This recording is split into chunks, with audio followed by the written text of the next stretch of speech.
Hi hello नमस्कार सर्वांना श्री स्वामी समर्थ। आज आपण बनवणार आहोत मूग डाळीच्या पुऱ्या।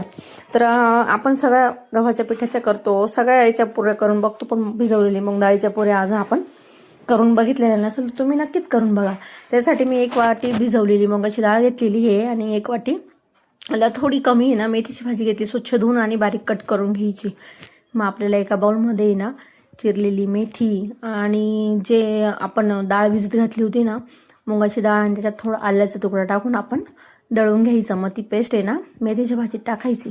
मग चवीनुसार त्याच्यामध्ये आपल्याला सगळे मसाले ॲड करायचे, मीठ, लाल मिरची पावडर, हळद पावडर, धना पावडर, तीळ, परत काळे तीळ, व्हाईट तीळ, परत ओवा, आपल्या चवीनुसार आपण सगळे मसाले ॲड करू। आता मग हे ॲड करून झाले ना, याच्यात पाणी नाही घालायचं आणि मग आपलं जे गव्हाचं पीठ आहे ना ते थोडं जेवढं मावेल याच्यामध्ये तेवढं आपल्याला घालायचं आहे। मग त्याच्यातच आपल्याला पीठ मळून घ्यायचं आहे।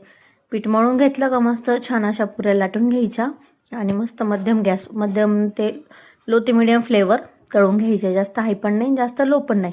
आणि मस्त पुऱ्या तळून घ्यायचा आणि मिरचीचं लोणचं किंवा करत आपल्याला लोणचं चटणी काय असेल ना सॉस बरोबर मुलांना आवडतात।